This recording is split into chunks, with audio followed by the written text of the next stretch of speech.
দেখছেন রিপাবলিক বাংলার, আপনাদের সঙ্গে আমি রয়েছি পায়েল। জেলার কোথায় কি ঘটছে দেখাবো জেলার সদরে। গতকাল আমরা দেখিয়েছিলাম ক্যানিং মে গভীর রাত পর্যন্ত বিক্ষোভ, আজ সকালেও কিন্তু ক্যানিং এ বিক্ষোভ। আর বিক্ষোভের কারণটা কি? কেন শওকত মোল্লাকে ক্যানিং এর তৃণমূল প্রার্থী হিসেবে ঘোষণা করা হলো না? কেন ভাঙড়ের তৃণমূল প্রার্থী হিসেবে নাম ঘোষণা করা হলো শওকত মোল্লার? আর এই দাবিকে সামনে রেখেই শওকত মোল্লার বাড়ির সামনে বিক্ষোভ দেখাতে থাকেন তার অনুগামীরা। প্রার্থী বদল করতে হবে, এই দাবিকে সামনে রেখে লাগাতার চলে বিক্ষোভ। আর ভোটের আগে এই বিদ্রোহের আছে আতঙ্কিত শীর্ষ নেতৃত্ব।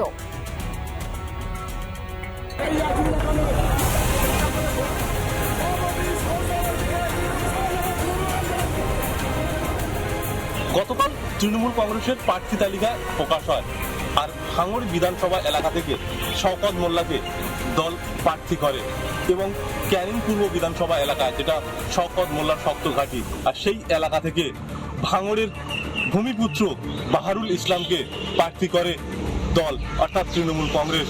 এবং এই বাহারুল ইসলাম শওকত মোল্লার ঘনিষ্ঠ, এবং বাহারুল ইসলামকে প্রার্থী করার পর দফায় দফায় অশান্তি শুরু হয় দক্ষিণ 24 পরগনা জেলার ক্যানিং পূর্ব বিধানসভা এলাকার বিভিন্ন জায়গায়।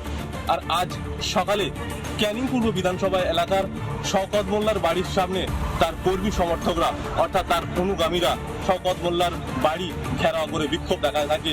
তাদের একটাই অভিযোগ যে ভাঙড়ের কোনো বহিরাগত প্রার্থী তাদেরকে ক্যানিং পূর্ব বিধানসভা এলাকায় দেওয়া যাবে না। ভাঙড়ের ভূমিপুত্র অর্থাৎ বাহারুলকে তাদের ক্যানিং পূর্ব বিধানসভা এলাকার প্রার্থী করায় ক্ষোভে ফেটে পড়ছে শওকত মোল্লা অনুগামীরা।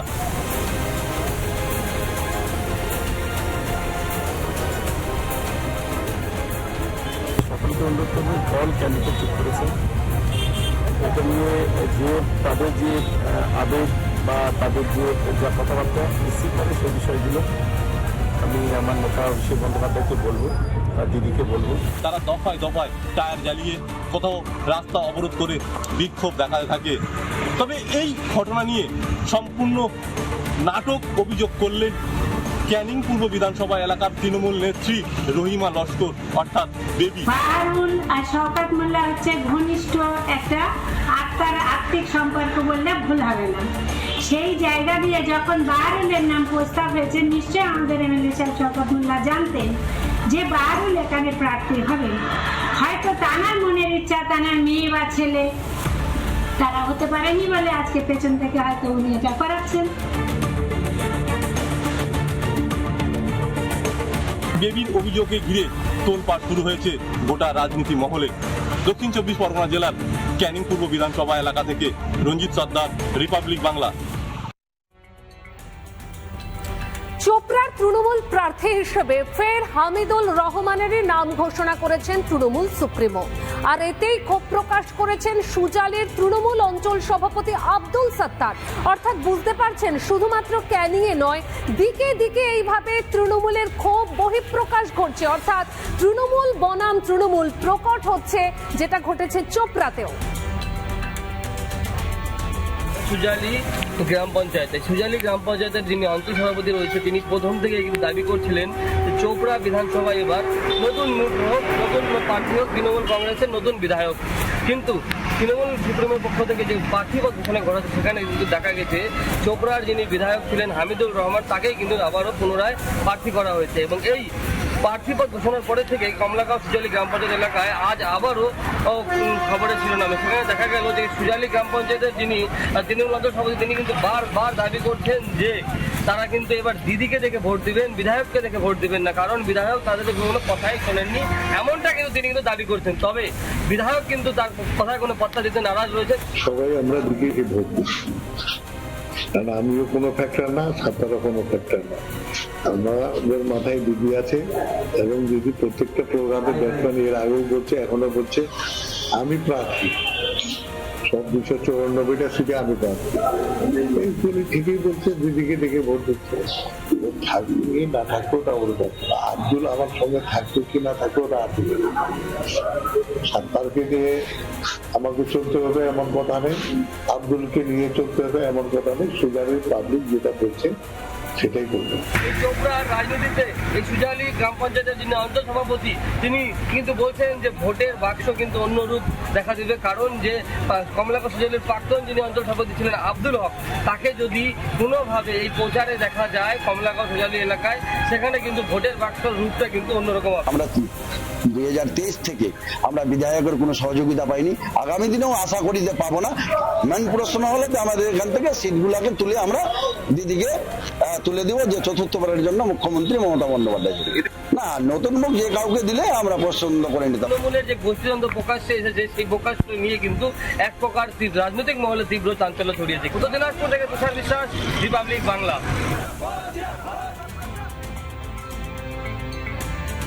চলুন এবার আমডাঙ্গার ছবিটা আপনাদের দেখাই। আমডাঙ্গাতে তৃণমূলের প্রার্থী বদল, বিদায়ী বিধায়কের যে নাম সেই নামের পরিবর্তে দেখা গেছে এখানে পীরজাদা কাসেম সিদ্দিকের নাম ঘোষণা করা হয়েছে। ব্যাস এতেই ক্ষোভের আগুনে জ্বলছে আমডাঙ্গা।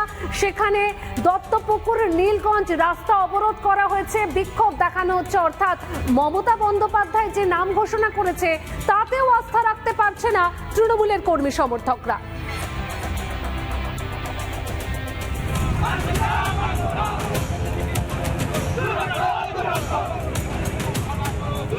26শে বিধানসভা নির্বাচনে তৃণমূল কংগ্রেস প্রার্থী ঘোষণা করলেও থামছে না তৃণমূল কংগ্রেসের কোন্দল। গতকাল থেকে শুরু হয়ে গেছে আমডাঙ্গা বিধানসভা কেন্দ্রে দফায় দফায় বিক্ষোভ থেকে শুরু করে রাস্তা অবরোধ, প্রতিবাদ। তাদের দাবি আমডাঙ্গা কেন্দ্র যাকে তৃণমূল কংগ্রেসের পক্ষ থেকে প্রার্থী ঘোষণা করা হলো, অর্থাৎ পীরজাদা কাসেম সিদ্দিকী, তাকে পরিবর্তন করে আমডাঙ্গার ভূমিপুত্রকে প্রার্থী হিসেবে নতুন করে ঘোষণা করতে হবে। কে ভূমিপুত্র? না, বিগত তিনবারের আমডাঙ্গার বিধায়ক রফিকুর রহমান, তাকেই প্রার্থী ঘোষণা করতে হবে। গতকাল দেখেছিলেন যে গতকাল একেবারে সন্ধ্যা থেকে শুরু করে রাতভর দফায় দফায় বিভিন্ন জায়গায় টায়ার জ্বালিয়ে রাস্তা অবরোধ করে প্রতিবাদ বিক্ষোভ কর্মসূচি করেছেন রফিকুর রহমানের অনুগামী যারা তৃণমূল কর্মী সমর্থক রয়েছেন তারা প্রত্যেকেই। এমনকি আজকেও দেখা গেল যে এই রফিকুর রহমানের অনুগামী যারা রয়েছেন তারা প্রত্যেকেই রাস্তা টায়ার জ্বালিয়ে বিক্ষোভ অবরোধ করছেন। এই রফিকুর ঘনিষ্ঠ যারা রয়েছেন তারা প্রত্যেকেই তারা চাইছেন যে রফিকুর রহমানকে আবার নতুন করে প্রার্থী তালিকায় নাম দিতে হবে তৃণমূল কংগ্রেসের পক্ষ থেকে। যত মহাপুরুষ তাদেরও শত্রু ছিল, দিদিও আছে, দিদিও মহাপুরুষ আমি মনে করি এই যুগে। ব্যাপারটা দল খুব ভুল করেছে, অভিষেক বাবুকে জানিয়েছে, দিদিকে মেসেজ করেছে।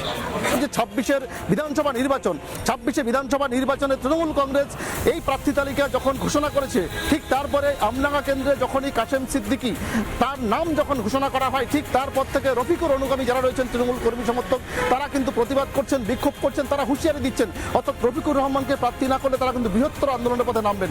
স্বাভাবিকভাবেই অর্থাৎ একদিকে কিন্তু কোন্দল কোনোভাবে কিন্তু থামানো যাচ্ছে না তৃণমূলের, অর্থাৎ এই প্রার্থী নিয়ে আমাদের দলের কাছে আবেদন থাকবে, আমাদের যিনি বিধায়ক ছিলেন, বিগত 3 বারের বিধায়ক, যিনি বিগত 15 বছর ধরে মানুষের দরজায় পৌঁছে গিয়েছে, মানুষের উন্নতি, আমডাঙ্গা বিধানসভার উন্নতির চেষ্টা করেছে। আমাদের আবেদনের কথা আমরা নেত্রী এবং অভিষেক বন্দ্যোপাধ্যায়ের কাছে জানাবো। প্রশাসনের পক্ষ থেকে বারবার করে তারা কিন্তু যারা বিক্ষোভ করছেন, প্রতিবাদ করছেন, তাদের সঙ্গে কথা বলছেন যাতে কোনো রকম আইন শৃঙ্খলা নিয়ন্ত্রণের বাইরে না যায়। স্বাভাবিকভাবে এখন দেখার যে তৃণমূলের উচ্চ নেতৃত্ব তারা আদৌ কি আমডাঙ্গা বিধানসভা কেন্দ্রের প্রার্থী পরিবর্তন করবেন, নাকি এই আমডাঙ্গা বিধানসভা কেন্দ্রের যে প্রার্থী বর্তমান যাকে তৃণমূল কংগ্রেসের পক্ষ থেকে দেওয়া হলো অর্থাৎ পীরজাদা কাসেম সিদ্দিকী, নাকি সেই কাসেম সিদ্দিকীকেই পুনরায় রাখা হয়। অন্যদিকে এই রফিকুর রহমান সহ তার ঘনিষ্ঠ যারা রয়েছেন, তার অনুগামী যারা রয়েছেন, তাদেরই বা আগামী দিনের রাজনৈতিক প্রেক্ষাপট কোন দিকে যায় সেদিকেও কিন্তু নজর থাকবে আমাদের। উত্তর 24 পরগনা থেকে টিটপ বিশ্বাস, রিপাবলিক বাংলা। অর্থাৎ বুঝতে পারছেন তৃণমূলের প্রার্থী তালিকা প্রকাশের পর থেকেই দিকে দিকে অসন্তোষ। এখনো পর্যন্ত 3 জায়গার ছবি আপনাদের সামনে তুলে ধরলাম, একই ছবি সব জায়গাতেই। আর অন্যদিকে পূর্বস্থলী উত্তর, সেখানে দুবারে তৃণমূল বিধায়ক তপন চ্যাটার্জি তিনি এবার টিকিট পাননি, স্বাভাবিকভাবেই গোসা করেছেন তিনি। আর শুধুমাত্র টিকিট না পাওয়াই নয়, তার যে নিরাপত্তা রক্ষী ছিল সেই নিরাপত্তা রক্ষীও নাকি তুলে নেওয়া হয়েছে, এমনটাই অভিযোগ। আর গোসা করে তৃণমূল বিধায়ক বলছেন যে আদিদের কোনো দামই নেই তৃণমূলে। স্তরে এবার তৃণমূল কংগ্রেসে তারা প্রার্থী বদল করেছেন এবং সেখানে বসুন্ধরা গোস্বামী তাকে সেখানে প্রার্থী করা হয়েছে এবং এর আগে ছিলেন তপন চট্টোপাধ্যায় এবং তা নিয়ে এবার এক রাত ক্ষোভ উগড়ে দিয়েছেন এই তপন চট্টোপাধ্যায়। 98 সালে যারা এসছে তাহলে দলের মর্যাদা পাবে না, যারা পরে এসছে সিপিএম থেকে এসছে বিজেপি থেকে এসছে তাদের দাম বেশি। এখন দল যা ভালো বুঝে তাই করেছে, যে প্রার্থী হয়েছে সে আসবে ভোট করবে, কর্মীরা আছে ভোট করার জন্য। এই এক রাস ক্ষোভ তিনি প্রকাশ করেছেন এবং নতুন যে ক্যান্ডিডেট হয়েছেন তাকে কিন্তু স্বাগতও জানিয়েছেন। তার পাশাপাশি যে পূর্বস্থলী উত্তর বিধানসভা এবং পূর্বস্থলী উত্তর বিধানসভা এই তপন চট্টোপাধ্যায় যে এলাকার বাসিন্দা সেখানকার যিনি প্রধান রয়েছেন তিনি জনতা উন্নয়ন পার্টির বর্ধমান জেলা সভাপতি হয়েছেন এবং সেখানে বিজেপিরও কিন্তু দুটি পঞ্চায়েত রয়েছে। তৃণমূল জানতেন যে তপন যাদবের টিকিট দেওয়া হয় এই বিধানসভা হারবে, এই বিধানসভা যেই প্রার্থী হোক এই বিধানসভা বিজেপি জিতবে। এখানে আজকে তৃণমূলের ভাঙনের মূল কারিগর হচ্ছেন বর্তমান যিনি এখনো বিধায়ক পদে আছেন, যাকে টিকিট দেয়নি তিনি অনেক পরে বুঝলো। যদিও এই সমস্ত দিক দিয়ে তাকে কিন্তু যারা বিজেপি যারা ক্যান্ডিডেট রয়েছেন সেই জায়গাতে এখনো কিন্তু বিজেপি যে ঘোষণা সেই ঘোষণা তারা এখনো করেননি। যদিও পূর্বস্থলী উত্তর কিন্তু বিজেপির গড় বলেই পরিচিত, সেখানে তপন চট্টোপাধ্যায়কে সরিয়ে তৃণমূল কংগ্রেস তারা নতুন ক্যান্ডিডেট দিয়েছেন এবং সেখানে নতুন প্রার্থী তিনি কতটা সাড়া ফেলতে পারেন তা দেখার। তৃণমূল কংগ্রেসের গোষ্ঠীদ্বন্দ্ব তা আরেকবার প্রকাশ এলো, তা কিন্তু এই পূর্ব বর্ধমানের মন্তেশ্বরের পাশাপাশি পূর্বস্থলী উত্তর বিধানসভায়। পূর্ব বর্ধমান থেকে ক্যামেরা রঞ্জিত পরিদের, সন্তোষ দাস, রিপাবলিক বাংলা। চলুন এবার একটু আপনাদের মন্তেশ্বরের ছবিটা দেখাই না। নতুন কোনো ছবি এখানে আমি দেখাতে পারবো না, এখানেও সেই একই ছবি। তুমুল বিক্ষোভ চলছে। সিদ্দিকুল্লাহ চৌধুরীর নাম তৃণমূল প্রার্থী হিসেবে ঘোষণা হওয়ার পর থেকেই সিদ্দিকুল্লাহ চৌধুরী আবার বলছেন যারা এইভাবে ক্ষোভ দেখাচ্ছেন বিক্ষোভ দেখাচ্ছেন তারা ভুল করছেন, এমনই হুঁশিয়ারি দিয়েছেন সিদ্দিকুল্লাহ চৌধুরী। গোষ্ঠীদ্বন্দ্ব কার্যত পিছু ছাড়ছে না শাসক দলের। পূর্ব বর্ধমানের মন্তেশ্বর বিধানসভায় এবার পুনরায় প্রার্থী করা হয়েছে রাজ্যের মন্ত্রী সিদ্দিকুল্লাহ চৌধুরীকে এবং সেই প্রার্থী ঘোষণার পরেই কিন্তু দিকে দিকে তারা ক্ষোভ প্রকাশ করেছেন এবং দুপক্ষের মধ্যে হাতাহাতি ঝামেলা এবং ঘটনাস্থলে মন্তেশ্বর থানার পুলিশ যায়, পুলিশকে লাঠিচার্জ করতে হয় যাতে কর্মী সমর্থককে সেখানে সরাতে হয়। পূর্ব বর্ধমানের যে বর্ধমান নবদ্বীপ যে রোড সেই রোড কার্যত অবরুদ্ধ হয়ে পড়ে। সেই ঘটনায় এবার দুজনকে গ্রেপ্তার করেছে মন্তেশ্বর থানার পুলিশ, যারা আহমেদ হোসেনের গোষ্ঠী বলেই পরিচিত। যদিও রাজ্যের মন্ত্রী সিদ্দিকুল্লাহ চৌধুরী তিনি হুঁশিয়ারি দিয়েছেন যে দল যে প্রার্থী ঘোষণা করেছে তাকেই মেনে নিতে হবে, দলের বাইরে যদি কোনো কাজ দল থেকে বাইরে বেরিয়ে সে কাজ করতে হবে। কার্যত আহমেদ হোসেনকেই এই হুমকি দেওয়া হয়েছে যে দলে থেকে দলের ক্ষতি করা যাবে না, এই প্রার্থী কেউ না মানে তাকে দল থেকে বেরিয়ে যেতে হবে, এমনটাই হুমকি দিয়েছেন সিদ্দিকুল্লাহ চৌধুরী। তারা করছে তারা অবুঝ, এবং এটা আমি অত্যন্ত কঠোরভাবে বলছি। চোখ রাঙিয়ে মমতা ব্যানার্জি, অভিষেককে, আমাকে, দলকে ক্ষতি করা যাবে না। তারা বুঝুক যেটা ভুল হয়েছে, ভুল হলে সংশোধনের রাস্তা আছে। কুমারতুমি করলে তাদের খবর তারাই করবে। যদিও এই মন্তেশ্বর বিধানসভায় একাধিকবার দেখা গেছে যে শাসক দলের গোষ্ঠীদ্বন্দ্ব প্রকাশ্যে এসছে। এবার শাসক দলের যে প্রার্থী ঘোষণায় সেই প্রার্থী ঘোষণার পরেই কিন্তু আরও একবার প্রকাশ্যে এসছে এই মন্তেশ্বর বিধানসভায় তৃণমূল কংগ্রেসের গোষ্ঠীদ্বন্দ্ব, এই আহমেদ হোসেন ও তার পাশাপাশি সিদ্দিকুল্লাহ চৌধুরী। যদিও সিদ্দিকুল্লাহ চৌধুরী কিন্তু বারবার হুমকি দিয়েছেন যে দলের কাছে যে গ্রহণযোগ্যতা তার রয়েছে তা প্রমাণ হয়েছে, তার কারণ তাকেই পুনরায় এই মন্তেশ্বর বিধানসভা থেকে তাকে প্রার্থী করা হয়েছে এবং এই প্রার্থী না মানা নিয়েই কিন্তু যে গন্ডগোল তাই সেই গন্ডগোল কিন্তু রয়েই গেছে এই মন্তেশ্বর বিধানসভা জুড়ে। একাধিক রাজ্য নেতৃত্বকে বসতে হয়েছে এই আহমেদ হোসেন এবং সিদ্দিকুল্লাহ চৌধুরী গোষ্ঠীদ্বন্দ্ব মেটানোর জন্য, তবু রাজ টানতে পারেননি এই গোষ্ঠীদ্বন্দ্ব এখনো জিয়ে রয়েছে। বর্ধমান থেকে ক্যামেরা রঞ্জিত পরিচালক, সন্তোষ দাস, রিপাবলিক বাংলা। আর এই মুহূর্তে আর হচ্ছে ব্রেকিং এর দিকে নজর রাখি। প্রার্থী ও বীরভূমে আবার কাজল অনুব্রত কোন্দল। সাঁইথিয়ায় অনুব্রত ঘনিষ্ঠ নীলাবতী সাহাকে প্রার্থী ঘোষণা করা হয়েছে। রূপা সাহাকে প্রার্থীর চেয়ে হ্যান্ডবিল পড়ল সাঁইথিয়াতে। রূপা সাহা আবার কাজল ঘনিষ্ঠ ব্লক সভাপতির অনুগামী, অর্থাৎ বুঝতে পারছেন প্রার্থী নিয়েও বীরভূমে কাজল অনুব্রত কোন্দল। আমরা জানি একাধিক ইস্যুতে কাজল অনুব্রত অনুগামীদের দ্বন্দ্ব লেগেই থাকে, আর এবার প্রার্থী নিয়েও বীরভূমে কাজল অনুব্রত কোন্দল। সাঁইথিয়ায় অনুব্রত ঘনিষ্ঠ নীলাবতী সাহাকে প্রার্থী হিসেবে ঘোষণা করা হয়েছে। রূপা সাহাকে প্রার্থী চায় এমনই হ্যান্ডবিল পড়েছে সাঁইথিয়াতে। রূপা সাহা কাজল ঘনিষ্ঠ ব্লক সভাপতি অনুগামী। অভিষেক ব্যানার্জির ছবি আছে, এগুলো কিসের জন্য পড়ে রয়েছে রাস্তায় বুঝতে পারছি না। ওখানে অনেক প্রচুর পড়ে রয়েছে। এখানে দেখা যাচ্ছে আমরা সাঁইথিয়াবাসী রূপা সাহাকে এই প্রার্থী চিহ্নে ভোট দিন। তৃণমূলে। তো এইখানে তো ঘোষণা হয়েছে এখানকার যে এমএলএ পদে দাঁড়িয়েছে সেখানে হচ্ছে নীলাবতী শাহ। হ্যাঁ। তাহলে কি নীলাবতী শাহকে মানতে পারছে না? সেটাই তো বুঝতে পারছি না কিসের জন্য এগুলো পড়ে রয়েছে। তার জন্যই কি এই পোস্টার দেখতে পাচ্ছেন? হতেও পারে। এই খবরটা প্রথম প্রচার হয় বিজেপির আইটি সেলের গ্রুপ থেকে, এবং এই আইটি সেলের গ্রুপ থেকেই সাংবাদিকদের হাতে প্রথম যায়। বিজেপি এই নোংরামিটা করে কি বার্তা দিতে চাইছে জানি না। আমাদের এই সমস্ত বার্তা দিয়ে কোনো লাভ নেই।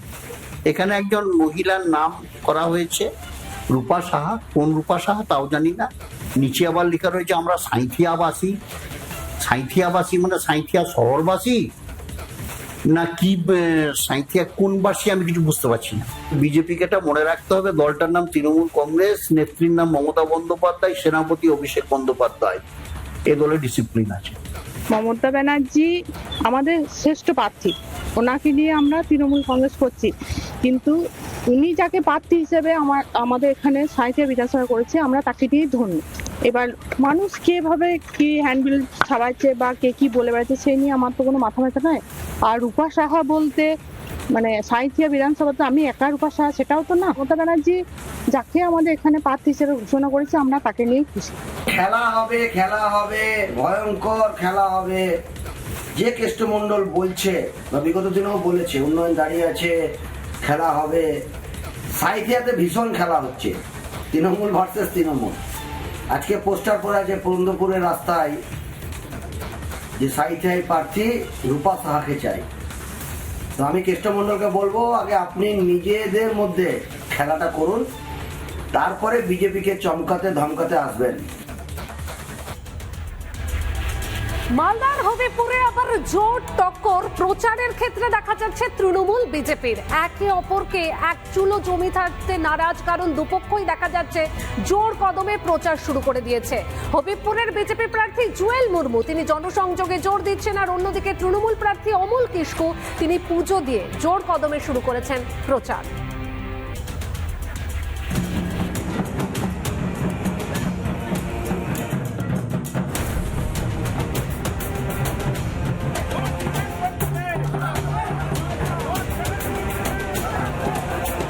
ইতিমধ্যেই হবিবপুরের বিধানসভার বিজেপি প্রার্থী জুয়েল মুর্মু আমরা দেখলাম যে মানিকড়াই পূজা সে সম্পূর্ণ করলো, এবং সম্পূর্ণ করার পর তারপর এই জাজই বাজারে রীতিমতো প্রচার করছেন।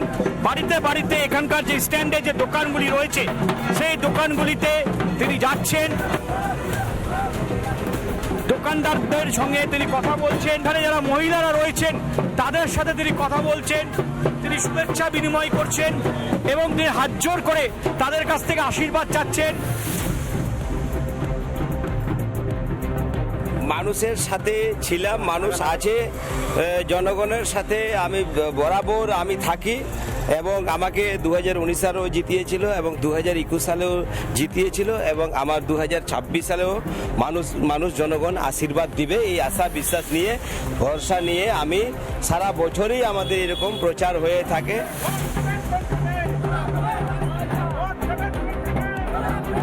বিজেপি যে অপশাসনের যে এখানে এমএলএ জুয়েল মুর্মু ছিলেন, ভবিষ্যতে উনি আর থাকবেন না, এমএলএ শপথ হয়ে যাবে।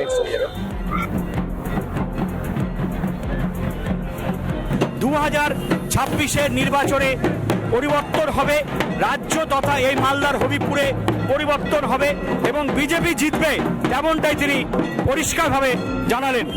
মালদার এই হবিপুরের জাজল থেকে দীপঙ্কর গোস্বামী, রিপাবলিক বাংলা। খড়গপুর সদরের বিজেপি প্রার্থী দিলীপ ঘোষ খড়গপুরে পৌঁছতে সেখানে কর্মী সমর্থকদের উচ্ছ্বাসটা ছিল চোখে পড়ার মতো। বাজি ফাজিয়ে দিলীপ ঘোষকে বরণ করা হয়। এরপর চৌরঙ্গি থেকে বাইকে করে গোটা খড়গপুর শহর পরিক্রমা করেন দিলীপ ঘোষ।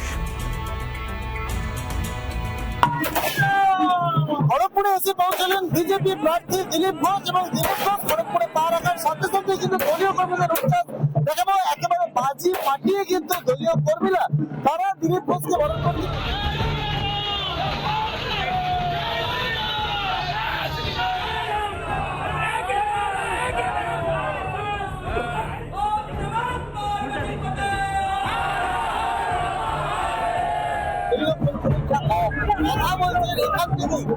এরপর তিনি কিন্তু সোজা চলে যাবেন মন্দিরে এবং সেখানে কিন্তু তার পরবর্তী পুজো দিয়ে প্রচার কিন্তু করে দেবেন বিজেপি প্রার্থী এবং খড়গপুর একেবারে চেনা মাটি আর সেই চেনা মাটি লড়াই করবেন।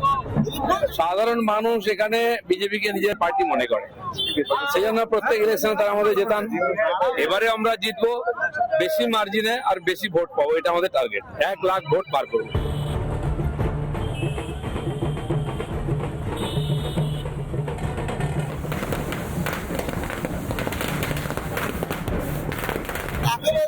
তৈরি হয়ে যাচ্ছে এবং এখান থেকে তিনি কিন্তু সোজা চলে যাবেন মন্দিরে, এমনটা কিন্তু জানা যাচ্ছে।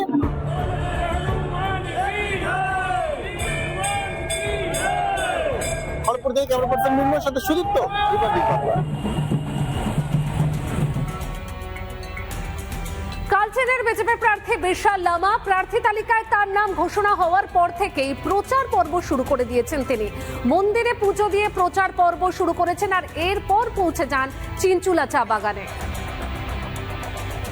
প্রার্থী ঘোষণা হওয়ার পর থেকে কিন্তু প্রচারে রীতিমতো ঝড় তুলে দিয়েছে কালচিনি বিধানসভার বিজয়ী প্রার্থী বিশাল লামা। এদিনও কিন্তু সকাল সকাল কালচিনি বিধানসভার চিনচুলা চা বাগানে চলে এসেছে বিশাল লামা এবং চিনচুলা চা বাগানে কর্মরত শ্রমিকদের সঙ্গে তিনি কথা বলছেন। বর্তমানে কিন্তু বিশাল লামা এই চিনচুলা চা বাগানে ভিতরে শ্রমিকরা যারা কাজ করছে তাদের সঙ্গে মধ্যে কিন্তু প্রচার চালাচ্ছেন। চিনচুলাতেও একই কথা আমাদের শ্রমিকদের, যে ইনাদের যে পিএফ এখন অবধি জমা করে নেয়। মানে এর আগেও সমস্যা হয়েছিল, বাগান বোনাস না দিয়ে পালিয়েছিল মালিকরা, তখন আমরা কেসও করেছিলাম, কারণ এরা মানে পিএফ এর টাকাও না দিয়ে চলে গিয়েছিল। আজ অবধি সেই সমস্যায় আছে। আজকে বাগান খোলা, কিন্তু যে পিএফ গুলো জমা করা উচিত সেটা কিন্তু এখন অবধি হচ্ছে না। সেই জন্য পরিবর্তন লাগবে আমাদের চা শ্রমিকদের, সেটাই বলা। চা বাগানের শ্রমিকদের ন্যূনতম মজুরি প্রদান, চা বাগানের শ্রমিকদের ইএলপি বৃদ্ধি, পিএফ জমা, গ্র্যাচুইটি প্রদান, এছাড়া বন্ধ চা বাগান খোলা, একাধিক চা বাগানের যে একাধিক যে সমস্যা রয়েছে, একাধিক যে ইস্যু রয়েছে, সেই ইস্যু কিন্তু তিনি প্রচারে তুলে ধরছেন এই বিশাল লামা। আলিপুরদুয়ার জেলার এই চিনচুলা চা বাগান থেকে সুচিত্র চট্টোপাধ্যায়, রিপাবলিক বাংলা। আর এই মুহূর্তে একটা ব্রেকিং এর দিকে নজর রাখবো। সমুদ্রের মধ্যে ভাসছে ড্রোন। বকখালির সমুদ্রে আছড়ে পড়ল ড্রোন। পশ্চিম অমরাবতী গ্রামের কাছে ড্রোনটি দেখা যায়, দেখতেই পাচ্ছেন। ড্রোনটি উদ্ধার করে নিয়ে যাওয়া হয়, বিশাল ড্রোনটি নিয়ে যায় পুলিশ। তবে কোথা থেকে এই ড্রোনটি এলো এখনো পর্যন্ত স্পষ্ট নয়। পশ্চিম অমরাবতী গ্রামের কাছে এই ড্রোনটি দেখা যায়, বকখালির সমুদ্রে আছড়ে পড়ে ড্রোনটি, দেখতেই পাচ্ছেন। ড্রোনটি উদ্ধার করে নিয়ে যাওয়া হচ্ছে, সমুদ্রের মধ্যে ড্রোনটিকে ভাসতে দেখা যায়। এরপরে পুলিশ আসে, পুলিশ এসে ড্রোনটি উদ্ধার করে। বকখালির সমুদ্রে আছড়ে পড়ল ড্রোন, তবে কোথা থেকে কিভাবে এই ড্রোনটি আছড়ে পড়েছে এখনো পর্যন্ত স্পষ্ট নয়। পশ্চিম অমরাবতী গ্রামের কাছে দেখা যায় ড্রোনটি।